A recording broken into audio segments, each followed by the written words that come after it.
¿no? Y nos estamos refiriendo a las fuentes del derecho, en particular a la ley civil. La ley civil, que son las leyes que emanan de los monarcas, de los reyes visigodos, la autoridad civil o temporal. Y ahí tenemos, ustedes ya lo han estudiado en parte, los principales textos jurídicos que recogen leyes reales, leyes civiles, dictadas por los reyes visigodos, ¿no? Textos de la época tolosana, hemos visto, ¿no es cierto?, las leyes cleoticianas, el Código de Eurico, el Breviario, el texto de derecho romano vulgar, y en los textos toledanos hemos alcanzado a estudiar el primer texto toledano, que es el Código de Leo Vigilto. Texto que es importante, al igual que el Código de Eurico, porque son base, son fundamento del Liber, del libro de los jueces, que es lo que tenemos que estudiar en la primera parte de la clase de hoy. El Liber Judiciorum, o libro de los jueces. La más importante recopilación de leyes civiles visigodas. La más importante recopilación de leyes civiles visigodas. Sobre todo, veremos que es muy importante el Liber, el Judiciorum, o libro de los jueces, por su proyección en el tiempo. Proyección en el tiempo, eso quiere decir que el Liber Judiciorum, ¿no?, el libro de los jueces, va a regir, se va a aplicar, va a estar vigente mucho más allá de la época visigoda. Va a estar vigente mucho después de la invasión islámica. Alta Edad Media, Baja Edad Media, veremos época moderna, se va a aplicar en América y en Chile. Veremos como parte del derecho castellano que rigió aquí. Es un texto jurídico que rigió, se aplicó en Europa, en Castilla, en América, hasta la codificación. Segunda mitad del siglo XIX. Si sacamos la cuenta, la primera edición del libro es del siglo VII. Siglo XIX son 12 siglos, 1200 años de vigencia. Por eso es importante estudiarlo, conocerlo bien. Vamos a explicar en qué área se aplicó más en América, por ejemplo, y en Chile, ¿no? Todo Hispanoamérica. Hay varias investigaciones sobre la vigencia del libro de los jueces después de la independencia, cuando ya éramos república. Por eso lo vamos a estudiar con más detalle. Entonces, el tema de inicio de la clase de hoy, el Liber Judiciorum, o libro de los jueces. Vamos a comenzar estudiando sus 3 ediciones. Es el mismo texto reeditado, puesto al día. No son textos distintos. Es el mismo libro de los jueces, pero reeditado, puesto al día. ¿Hace mucho calor? Sí, voy a bajarlo. Vamos a apagar un ratito ya. Si no, voy a terminar aquí. Profe, ¿esas 3 ediciones son las más importantes o son las únicas 3 ediciones? Son todas, ¿no? Pero no son textos distintos, eso es lo importante, sino que es el mismo texto que se fue actualizando, reeditando con nuevas leyes. Pero es el mismo texto legal. Ese es el data. Sí. ¿Cómo que es? Ah, no, el data. A ver,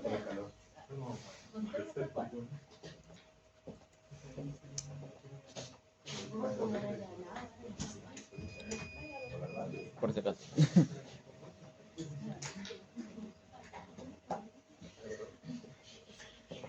Comencemos por la primera edición del libro de los jueces.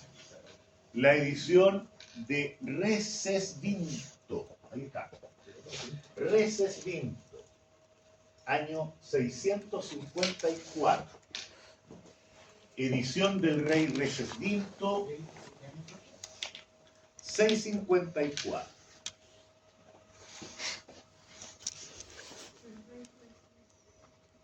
$654. Esta primera edición del rey Recesvinto tiene este nombre porque él la promulga. fue preparada, redactada por el octavo Concilio de Toledo. ¿Se acuerdan? El octavo Concilio de Toledo hace el trabajo de redactar, preparar el texto el año anterior, en el 653. ¿No? Durante todo el año 653 se trabajó en este texto. Lo hace el octavo Concilio de Toledo, esta asamblea de obispos, ¿no?, de la que ya hemos conversado en clase. ¿Qué es lo que hizo el octavo concilio? Tomó como bases, como fundamento para comenzar a redactar el texto, textos anteriores. El Código de Eurico y el Código de Leo Vigil. Entonces el concilio se reúne y comienza a estudiar qué leyes de esos textos deben incorporarse al Liber. ¿Qué es lo que va a tener que hacer ahora la convención o lo que se haga? ¿No? Porque tenemos una constitución que, aunque algunos no lo dicen, en realidad es del año 2005, ¿no?, que tuvo 252 reformas. Sí. Y hay muchas cosas que hay que conservar, el recurso de creación, los estados de excepción, en fin, entonces lo primero que van a tener que hacer es un barrido, ¿no? De hecho van a tener que formar luego una comisión de expertos que señale qué artículos, ¿no?, deben mantenerse ya sea como están o con algún cambio. Y yo creo que la estructura hay que conservarla, y luego sobre eso, ¿no es cierto?, hay que ir, lo mismo que hicieron en el Consejo, ¿no?, agregando nuevo material que puede provenir de varias fuentes, digamos, ¿no? Pero siempre hay que partir por lo que había. Mantener la tradición constitucional. Y la tradición constitucional, las Sí, bases, pues. digamos, por ejemplo, el presidencialismo, en este caso nuestro, el Estado unitario, ¿no es cierto? Bueno, que es más o menos lo que hacían los concilios. Entonces el concilio toma el Código de Eurico, toma el Código de Leovigildo. ¿Cuál es el resultado de ese primer trabajo? Seleccionan 319 leyes. Se seleccionaron 319 leyes de los códigos de Eurico y Leovigildo. 319 leyes se van a conservar de los códigos de Eurico y Leovigildo. Y van a ir al Liber. ¿Cómo sabemos que van al Liber? Porque en el Liber están marcadas, ¿no? Se les colocó una nota para saber que eran normas que ya existían. ¿Y cómo la llamaron los obispos a esas leyes anteriores? La llamaron lex, a cada una, ¿no?, lex antiquae. En castellano, ley antigua. Entonces 319 leyes son antiguas. Quiere decir que ya estaban en los códigos de Eurico y Leovigildo. Y si uno abre el libro, en esa edición de Recepinto están ahí ley antigua. 319, lo que no es menor, porque si sacamos la cuenta, estas 319 leyes representan más de la mitad del texto. No es total, por supuesto, pero más de la mitad. Más del 50% son leyes antiguas, las que van a ir al Liber. Porque el Liber, en esta primera edición que estamos estudiando, tiene 526 leyes. Son 526 leyes, si ustedes sacan la cuenta, 319 es más de la mitad. ¿Ya? Y las otras leyes son leyes nuevas que el concilio agregó. Pero la base son la columna vertebral, por decirlo así, estas leyes antiguas que ya estaban vigentes, que eran necesarias, que se consideró que había que incorporarlas, ¿no es cierto? Porque en total el Liber va a tener en esta primera edición 526 leyes. ¿Ya? Y 319 son más del 50%.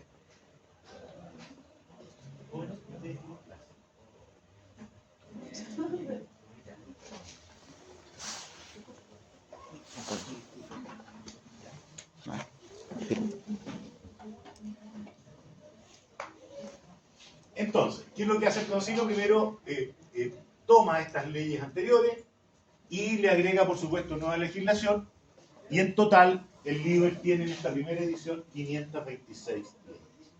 ¿Cómo las ordenaron estas leyes los obispos? Las ordenan en 12 libros. Son 12 libros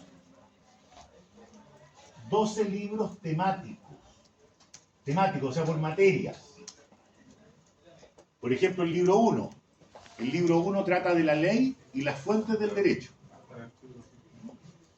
cómo se forma la ley, dictación de la ley y en general fuentes del derecho.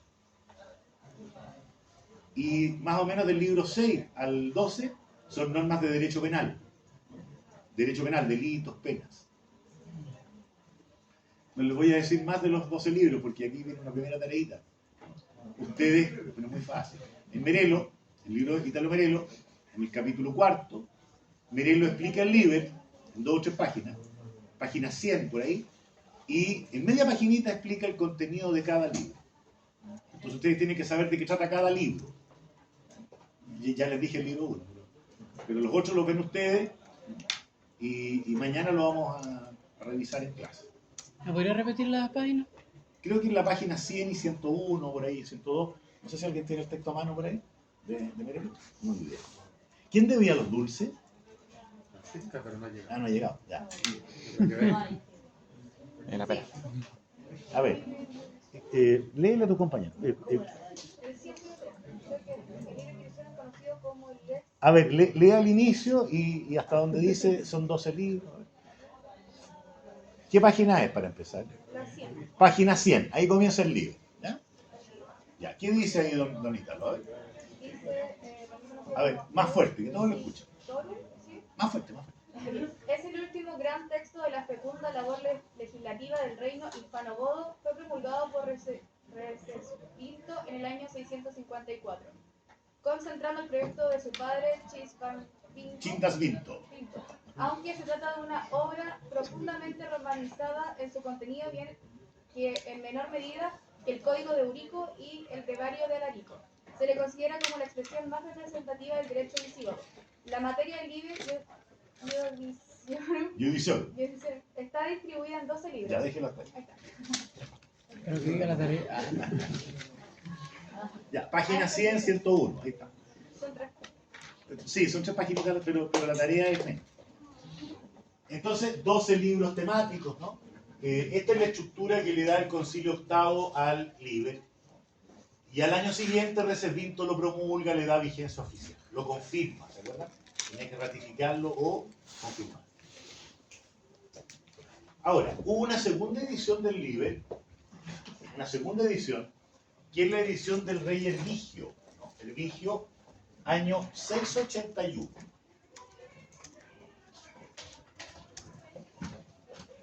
...681... Hervigio. Esta segunda edición la prepara, la estudia el Concilio de Toledo número 12. El Concilio número 12 o 12º estudia el texto, lo prepara. El Concilio de Toledo número 12. 12, el mismo año 681. Y el concilio lo que hizo fue actualizar el texto. Básicamente, lo más importante, se le agregan 28 leyes nuevas. Se agregaron 28 leyes nuevas al libro 12. Al libro 12, al último libro. Leyes que eran aplicables en general a la población judía de España. A los judíos de España, ya voy a explicar por qué. Pero son 28 leyes agregadas al último libro, únicamente aplicables a la población judía de la península ibérica. En total, en esta segunda edición, el Liber tiene ahora los mismos 12 libros, se mantienen los 12 libros, pero son 559 leyes. Nos acercamos ya a las 600, 559 leyes tiene el Liber en esta segunda edición del Concilio 12. Los mismos 12 libros, pero sumando todas las leyes, 559. Ese mismo año Hervigio lo confirma y estas leyes sobre judíos, que quizás es lo más relevante, el cambio más relevante en esta segunda edición, estas 28 leyes aplicables a la población judía de España, si tuviéramos que resumir para qué se dictaron sus objetivos, ¿no? Yo diría que tiene 2 objetivos la legislación sobre judíos, estas 28 leyes. Por una parte, lo que se busca con esas leyes sobre judíos es, fíjense bien, lograr que los judíos se conviertan al cristianismo. lograr que los judíos decidan abandonar su religión y convertirse al cristianismo, que se bauticen y se hagan cristianos. Se busca una unidad religiosa. Para eso, para que la población judía opte por el cristianismo y deje su antigua religión, se les otorgan beneficios, privilegios que antes no tenían al que se bautice, ¿no? Por ejemplo, exenciones de impuestos, por ejemplo, pueden ocupar cargos públicos que antes no podían, ¿no? Entonces hay una serie de beneficios que se les van otorgando a aquellos judíos que se bauticen cristianos. Eso por una parte. Como beneficios tributarios, políticos, no sé, acceso a cargos públicos.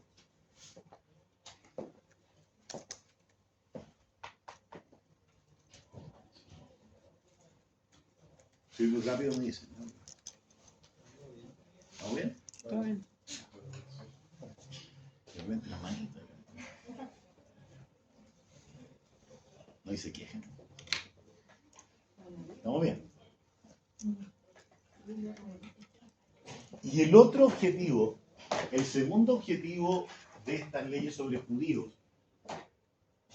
la segunda finalidad era que el judaísmo, la religión judía, no se extendiera a los que no eran judíos. Que no se extienda el judaísmo a los cristianos, básicamente, a los que no eran judíos. Y para eso, para evitar la difusión del judaísmo a los que no eran judíos, por ejemplo, se prohíbe que un judío tenga empleados o trabajadores cristianos. Un judío no puede contratar trabajadores o empleados cristianos para que no influya en ellos, ¿no es cierto? ¿Sí? Un judío puede contratar solo trabajadores o empleados judíos.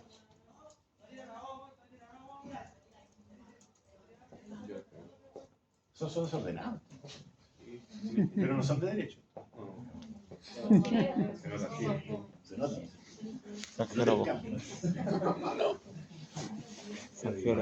Parece que los derechos. La verdad.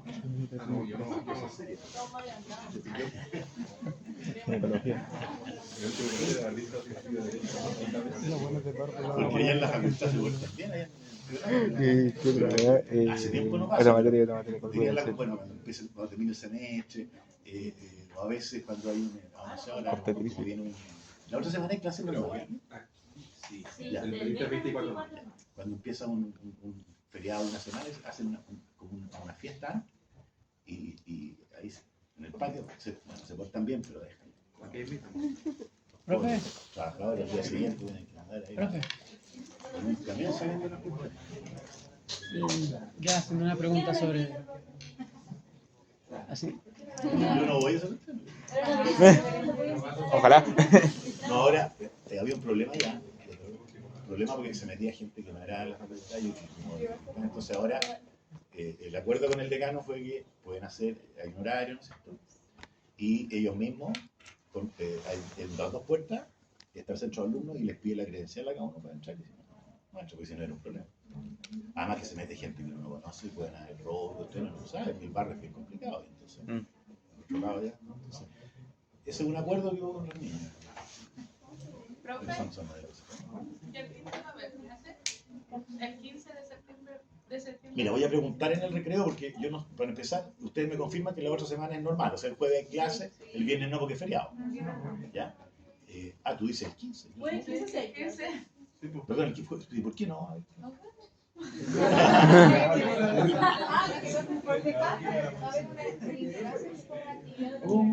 Hay una actividad. Ya, voy a preguntar cuando hay más cafecito. Probablemente. Hermano. Ya, entonces, Pero a hay mí- una pregunta. Sí, con respecto a las leyes Por hechas... favor, silencio. Con respecto a las leyes hechas sobre los judíos, las que los beneficiaban, que era lograr que los judíos se convirtieran al cristianismo, ya sea por excepciones de impuestos, acceso a cargos públicos, etcétera, no era por una contraparte que le daba la ley, no, eran simplemente beneficios que se le daban a ella. Beneficios que el Estado godo decidió entregar, porque había muchos judíos, y desde el punto de vista religioso, político, además, era complejo, porque ya en esa época había alguna, ¿cómo decirlo?, disputa con los judíos. Entonces, dentro del reino visigodo era un factor de conflicto. Entonces, Claro. el ideal era que hubiera una religión para evitar luchas internas. O sea, la unidad religiosa era vista como un objetivo para la tranquilidad pública. Entonces, el Estado Go hace un esfuerzo, impuestos, para lograr eso, ¿no? Que en parte se fue consiguiendo, pero no totalmente. Claro. De Entonces, hecho, muchos judíos siguieron siendo judíos, y cuando los musulmanes invaden España, los judíos apoyaron a los musulmanes. Entonces es un tema muy complejo en la época.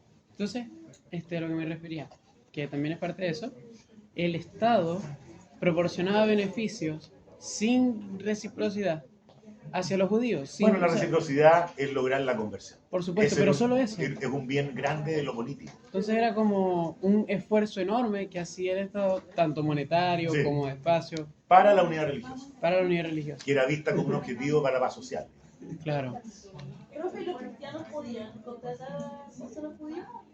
Los cristianos sí, ¿Los cristianos pero los judíos no. Ah, ya. Era al revés, ok. Pero no sería lo mismo. Si un cristiano contrata a un judío y el No, porque empleado judío. a lo mejor logra que se convierta en cristiano. Pero puede ¿Cachai? ser al revés. Porque el entonces. empleador tiene una relación de poder. No, es que mira, ¿sabéis qué pasa? Que más que nada porque como para el tema de contrato y demás cosas, realmente influye mucho el pensamiento, Influye, ¿cachai? claro, el pensamiento del empleador. Entonces, ¿qué va a hacer? Pues conviene más que se Eso conviertan hasta en... el día de hoy. Sí, hasta po. el día de hoy. Entonces, te fijas la misma lógica. Claro. La misma lógica. Sí, po, ¿cachai? Entonces la gracia El es ser que... humano es así. El ser humano es así. Sí, por supuesto. Bien, entonces ahí tenemos, a ver, lo más importante de la edición de El Dije. 559 leyes en total. Vamos a la última edición, la edición Vulgata. Vulgata 702 a 709. Vulgata 702 a 709.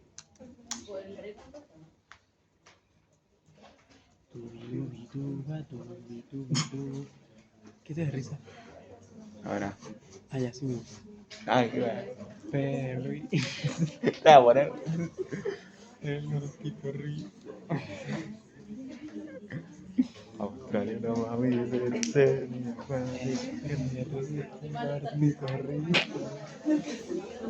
el buen canso. Un segundito. Espérate. Perdón.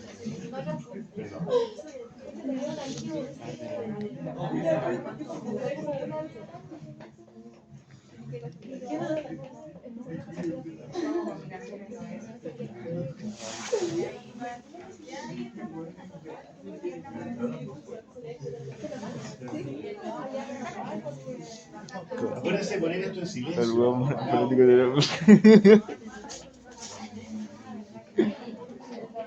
A ver, ¿qué importancia tiene la edición Vulgata 702 a 709? Es la más importante de todas. Esta es la que se proyecta en el tiempo, la que rige mucho más allá de la época Goda, ¿no es cierto? Justamente el nombre Vulgata quiere decir la más difundida, la más conocida. La más conocida. Esta veremos se va a traducir al castellano porque estaba en latín. Es importante estudiarla con cierto detalle por la proyección que tiene en el tiempo. A ver, la edición Vulgata tiene dos diferencias importantes con las ediciones anteriores. Dos diferencias que vamos a estudiar respecto de las ediciones anteriores. En primer lugar, la Vulgata es una edición privada, no oficial. ¿Qué quiere decir eso? Privada, no oficial. Quiere decir que fue redactada, preparada por juristas privados, suponemos fundamentalmente clérigos, ¿no? Se elabora por juristas privados de esa época, pero no alcanza a promulgarse por ningún rey. No alcanza a promulgarse por ningún monarca por la invasión islámica. ¿Podría repetirlo?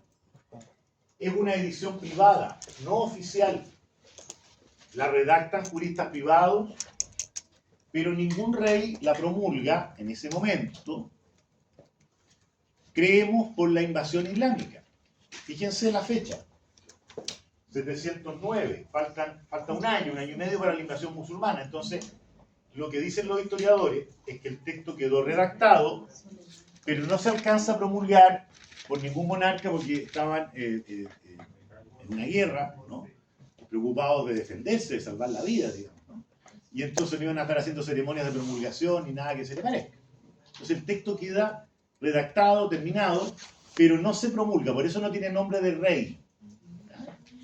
A diferencia de los otros que sí tiene promulgación. A pesar de eso, es el más importante de los tres, como vamos a ver ahora. Entonces la primera diferencia es que es un texto privado no oficial en esa época.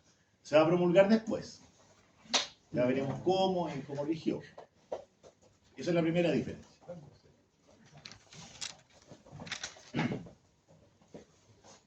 La segunda diferencia es también muy importante porque la segunda diferencia consiste en que en la Vulgata, en la edición Vulgata, se agrega un elemento nuevo. Se agrega un nuevo elemento que no estaba en las ediciones anteriores. Este elemento nuevo que se agregó en la Vulgata es un título preliminar. Se agrega un título preliminar sobre derecho público. Título preliminar sobre derecho público. Lo que pasa es que el Liber está dividido en libros y en títulos. Y los títulos de ley, esa es la estructura. Libros, 12, títulos no sé cuántos son más o menos 200, ¿no? 80. Y leyes, casi 600. Ahora, ¿qué es lo que hizo, qué es lo que se hizo en la Vulgata?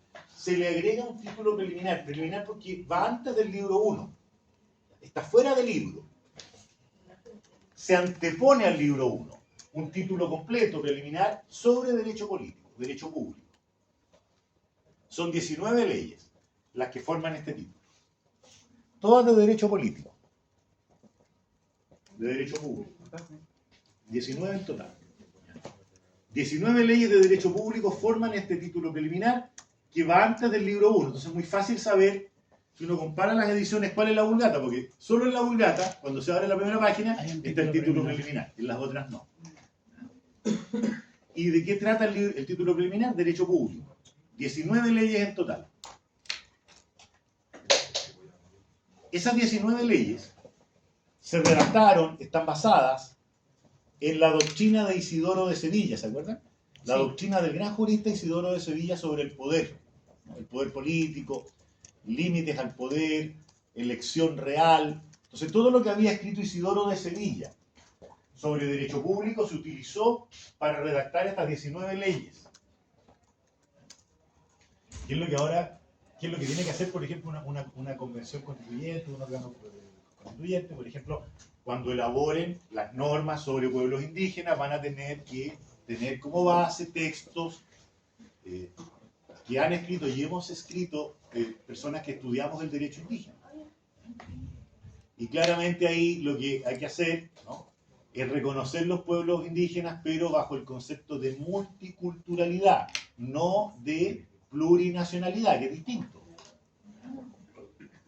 Entonces, lo que tiene que hacer la convención es tomar esos trabajos y en base a eso se reconocen los pueblos indígenas, tienen estos derechos. ¿Entiendes?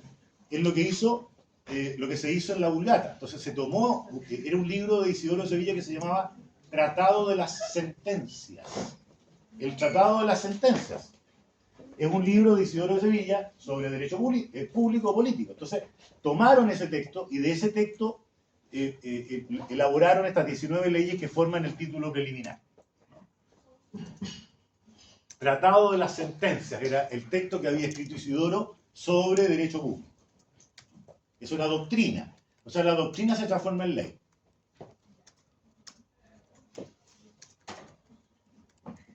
Y por ejemplo, ¿de qué tratan estas 19 leyes? Por ejemplo, elección real. ¿Cómo se elige al rey?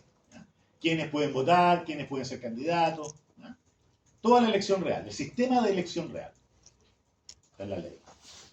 Por ejemplo, el gobierno real. ¿Qué quiere decir eso? ¿Cuáles son las autoridades políticas? el rey, el oficio palatino, ¿se acuerdan? El aula real, ¿no? ¿Qué facultades tiene el rey? ¿Qué deberes tiene el rey?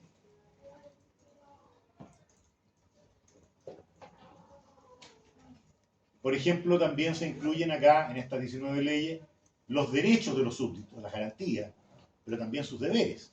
Muy importante, derechos y deberes de los súbditos. Y yo creo que es importante en una constitución que esté eso, ¿no? Porque siempre que, es importante, se destacan los derechos, pero no olvidamos que tenemos obligaciones. ¿Y qué obligaciones tenemos? Cumplir con la ley, ¿no? Respetar los fallos judiciales, obedecer a la autoridad, pagar los impuestos. Eso debería estar en la constitución, yo creo.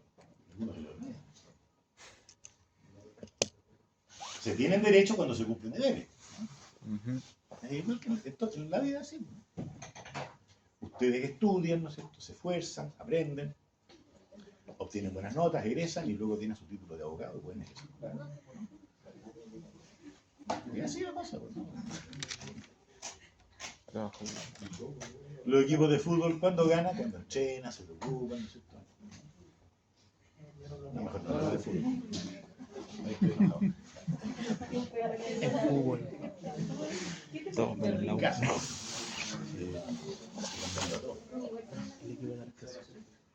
Bueno, entonces, derechos y deberes de los súbditos.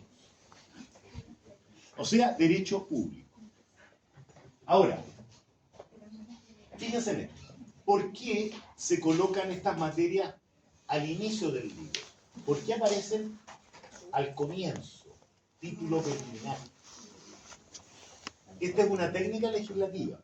Fíjense, es una técnica legislativa que se usa hasta el día de hoy. Ustedes que van a ser abogados, es muy importante que entiendan estas cosas. Todo texto legal, y esto es una técnica que usaban los romanos, ¿ya? Y los griegos, comienza siempre con lo que se considera más importante en el texto. Conceptos, por ejemplo, bases de la ley. Aquí se colocó esto al comienzo, porque si lo comparamos con lo que tenemos hoy, estas 19 leyes eran como la constitución de los godos. Son las bases del Estado godo. Los pilares, los fundamentos del Estado. O sea, muy importante. Entonces, seguramente los que lo redactaron, los clérigos en esa época dijeron esto es muy importante, eso hay que destacar su importancia y por eso lo colocan al inicio. Fíjense en los códigos. El Código Civil, ¿qué hizo don Andrés Bello? No sé si ya están estudiando el Código Civil. Sí. Colocó primero el título preliminar. ¿Por qué? Porque ahí está la base del código y de todo el derecho chileno privado. Concepto de ley, clasificación de la ley, la costumbre, la jurisprudencia, vigencia de la ley, interpretación de las leyes. ¿Se dan cuenta? Es una técnica, ¿ya? Que ya se usaba de la época clásica y que está vigente. Cuando ustedes estudien una ley, para ser abogado, lean con mucho cuidado los primeros artículos, porque ahí están los conceptos. Por ejemplo, en Chile hay una ley de bosque nativo. ¿De qué? Sobre bosque nativo, Ah. que protege los bosques nativos. Entonces, y el bosque nativo no se puede cortar, sino con árboles, una serie de... No. ¿Cómo comienza la ley de bosque nativo? Primero concepto de bosque, luego concepto de bosque nativo, que es distinto, ¿ya? Y a partir de ahí, la ley va regulando cada cosa. Entonces, acuérdense de esto, cuando estudien una norma legal, lean con mucho cariño, con mucho cuidado los primeros artículos, porque eso les va a permitir entender toda la ley. Porque esos conceptos después la ley usa las palabras, pero no vuelve a repetir los conceptos. Claro. ¿Ah? Es lo mismo que hicieron los que redactaron el libro de edición Vulgata. Estas son las dos diferencias entre la Vulgata y las ediciones anteriores. Vamos a estudiar a continuación la proyección del Liber en el tiempo. ¿Qué ocurre con el Liber Judiciorum después de la época visigoda? Después de la época visigoda. Proyección del Liber a través del tiempo.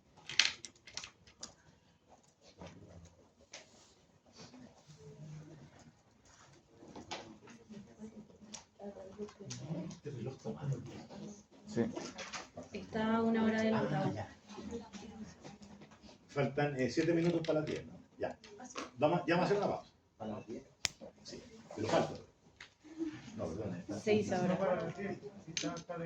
16. Ya. A ver, veamos qué ocurre con el Liber después de la época visigoda.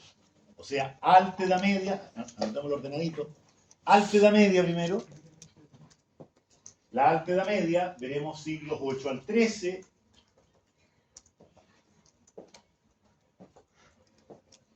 Luego, Baja Edad Media, siglos 13 al 15, estamos llegando ya a la época del descubrimiento de América, ¿no? Baja Edad Media, 13 al 15, y por supuesto en la época moderna. ¿Qué ocurre con el Liber después del siglo XV, época moderna, en Castilla, en Europa, en Castilla y también en América? Eso es lo que tenemos que explicar, que es lo que yo les anunciaba antes. El largo tiempo que rige el Liber, después del siglo XV, época moderna. ¿Cuáles eran los años de la Alta Media? La Alta Edad Media, 8 al 13. Baja Edad Media, 13 al 15, y del siglo XV en adelante, ya después del descubrimiento, época moderna, Europa y América. A ver, comencemos por la Alta Edad Media. ¿Qué ocurre con el Liber Judiciorum en la Alta Edad Media, en el siglo 8 al 13? En esa época, el Liber va a seguir vigente, se va a seguir aplicando como derecho territorial, concepto que ya vamos a estudiar más adelante. Se va a utilizar como derecho territorial en los reinos o estados cristianos del norte de España. Se va a utilizar como derecho territorial en los reinos o estados cristianos del norte de España, especialmente o fundamentalmente en el reino, ya lo vamos a estudiar también, de Asturias-León. En Asturias-León es la primera ley territorial que ahí se aplicó. Porque el reino de Asturias-León, veremos, lo fundan hispano-visigodos, que llevan el Liber al norte.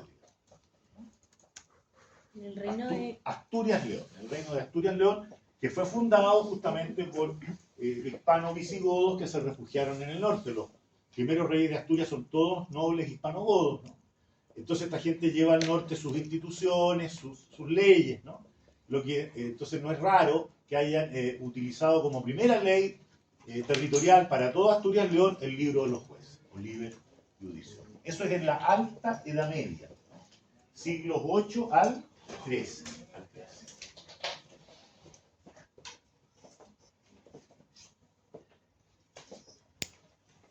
Posteriormente, y esto es muy importante, en la Baja Edad Media. En la Baja Edad Media, siglos 13 al 15, siglo 13 al siglo 15, el Liber, que estaba en latín, el idioma latino, que es el idioma que los godos aprendieron de los romanos, ¿no es cierto? El Liber, que estaba en latín, se traduce al castellano. Es traducido a nuestro idioma, el castellano, que ya en esa época era idioma oficial de toda la España cristiana. O sea, el idioma en que debían estar las leyes para tener valor, digamos, ¿no? Entonces, se traduce al castellano romance, al castellano antiguo, ¿no? Que en el fondo es nuestro idioma, del latín al castellano, idioma oficial ya en ese tiempo, en todos los territorios cristianos de España, y se traduce al castellano y se le da el nombre de fuero juzgo. Fuero juzgo, año 1241. Se le denomina ahora en castellano al Liber fuero juzgo. Año de la traducción 1241. Fuero juzgo. Entonces el Liber ahora es conocido como fuero juzgo, idioma castellano, 1241. La traducción ordenó hacerla el rey de Castilla y León en esa época, don Fernando III. Fernando III, rey de Castilla y León, ordena la traducción al castellano, porque ya era el idioma oficial de todos los reinos cristianos en ese momento. O sea, de todos los territorios que gobernaba el rey de Castilla y León. Son territorios cristianos. Fernando III. Un paréntesis, este rey es también conocido como San Fernando. San Fernando o Fernando III el Santo. Por si aparece en un libro con ese nombre del mismo rey. San Fernando o Fernando III el Santo. ¿Por qué? Porque la Iglesia Católica en el siglo XVII lo canonizó. Fue canonizado por la Iglesia en el siglo XVII, sobre todo por su lucha en favor de la fe y porque llevó una vida bastante ejemplar, digamos, y sobre todo por su defensa de la fe católica. Entonces, en algunos libros aparece como San Fernando. Es el mismo rey, pero se destaca su canonización y no olvidar que una ciudad nuestra lleva su nombre. Pasadito Rancagua. ¿Sí? ¿Quién es de ahí? No hay nadie. Claro, esa ciudad fue fundada en el siglo XVIII, cuando todavía éramos parte de la monarquía española, y entonces el gobernador de Chile decidió darle el nombre de San Fernando en recuerdo de este rey. Claro. San Fernando. Bueno, el fuero juzgo, o sea, el Liber con este nombre ya. El Liber con este nombre va a seguir vigente en la Baja Edad Media, en Castilla. Sigue vigente en la Baja Edad Media en Castilla. Luego se va a aplicar en América y en Chile, en la América española, porque era parte del derecho castellano que rigió aquí. Se aplica en América española y Chile a partir del descubrimiento. Era parte del derecho castellano que rigió en la América española. Y va a regir incluso después de la independencia. Rige más allá de la independencia. Eso pasó en Chile, en el Perú, en la Argentina, en todas partes lo mismo. ¿Por qué? ¿Por qué rige después de la independencia? Porque como no había códigos todavía, o sea, éramos república, teníamos una constitución, pero no teníamos leyes de derecho privado como códigos. Como no había códigos, siguió vigente el derecho de la monarquía, hasta que hubo códigos.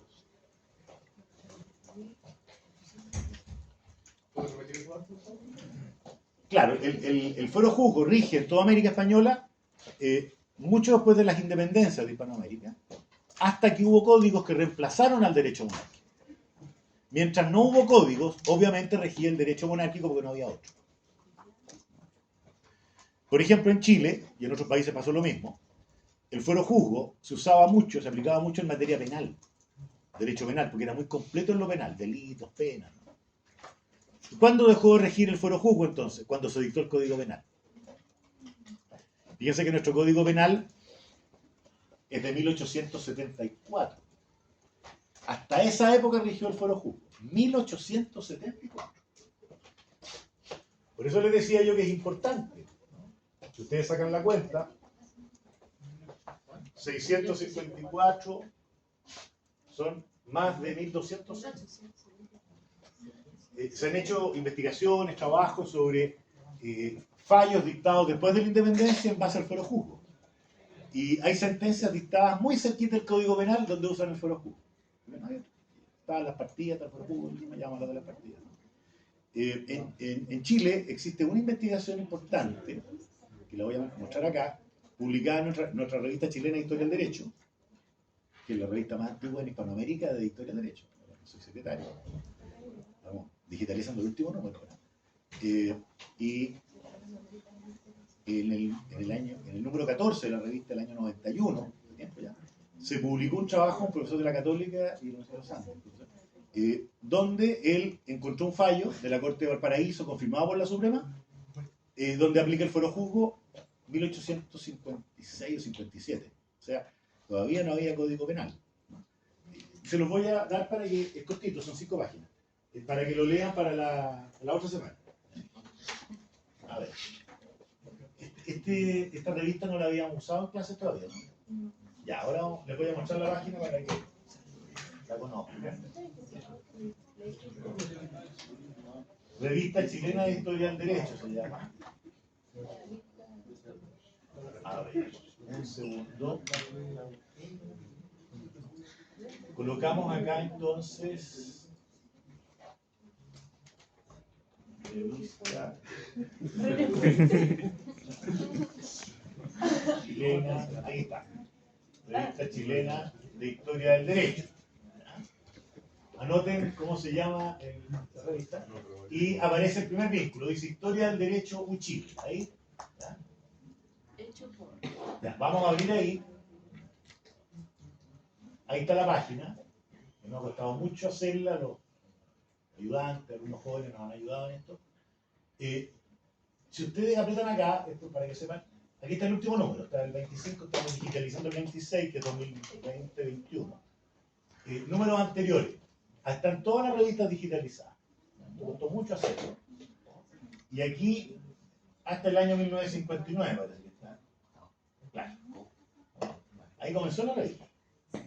Ahí han escrito profesores de toda Hispanoamérica y de España, y de Portugal también, ¿no? Italiano. Tiene mucho prestigio la revista. Es un trabajo, ahora estamos indexándola, colocarla. Ahí se encuentra en el historial de los Con casos. todos los artículos, completo en PDF, todo, desde el primer número. Así que ahí tienen un material de repente para trabajo histórico, en fin, de cosas que quieran buscar. Hay derecho procesal histórico, derecho civil histórico, todo.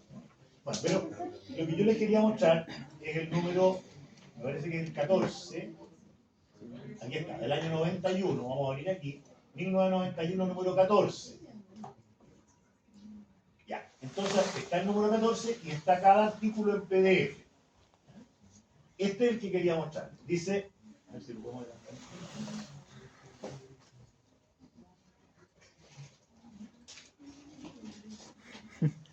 Dice, un caso de supervivencia del derecho visigodo en el Chile republicano.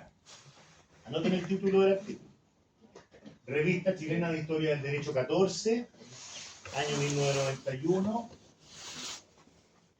Un caso de supervivencia del derecho visigodo en el Chile republicano.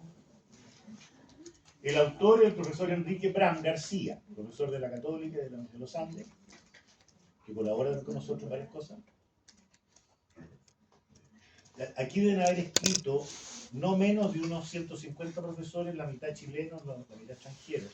Es una muy buena revista. Cuando yo asisto a congresos internacionales, me tocó el último en México, siempre nos piden el último número. Bueno, ahora está todo digitalizado. Tiene gran prestigio afuera. Es muy importante. A ver, vamos a abrir acá un caso de supervivencia del derecho visigodo en el Chile republicano. Y aquí Enrique muestra, explica, ahí está el PDF. Abrir y aparece el PDF y lo vamos a mostrar acá. Pero leamos. Ahí está, ¿no es cierto? Está ahí el artículo. Es un caso, aquí está explicado todos los antecedentes del libro, ¿no es cierto? Lo que hemos conversado en clase. No, ya me está pegando en la cara. 5 páginas. Pero luego él dice que es un fallo de 28 de diciembre de 1855. Está la sentencia, luego confirmado por la Corte Suprema. Me está pegando en la cara. Ah, sí, va. Cuidado, la otra vez se me rompió una de estas cuestiones. Me quedé con el palo en la mano. Ya no quiero. Ya. A ver, atención, ahí está. Vamos a adelantar un poquito. Ya me pegan en la cara. Entonces, ahí está citado el fallo, el comentario de la sentencia, Corte Suprema, año 56. Bueno, léanlo y lo comentamos, a ver, esto podrían, a ver si alcanzan a leerlo, no memoricen nada, ¿ya? Pero saber de qué se trata el caso, donde finalmente la Corte de Apelaciones de Valparaíso y Corte Suprema aplicaron el fuero justo. Es un delito de incendio, me parece, donde hubo 2 o 3 fallecidas, ¿no? Y entonces se condena en base al fuero justo. Ya, lo leen, a ver si para mañana lo tienen leído, lo pueden subrayar, lo pueden imprimir, esto está de acceso libre. ¿Cuántas páginas son? Son 4, a ver, 5 páginas. Es que dice 48 y yo. A ver, esta es de la página, esta es la página 45 a la 49, 4 páginas. Ya. Pero vale la pena porque lo lean, porque en el fondo lo que hemos conversado hoy día está explicado lo que es el Liber también, y luego la sentencia. Conozco otro trabajo en Argentina sobre estos fallos de la Corte Suprema Argentina. En fin, en todos los países ocurría lo mismo. Bien, ya un minuto. Hemos terminado el estudio de la temprana Edad Media.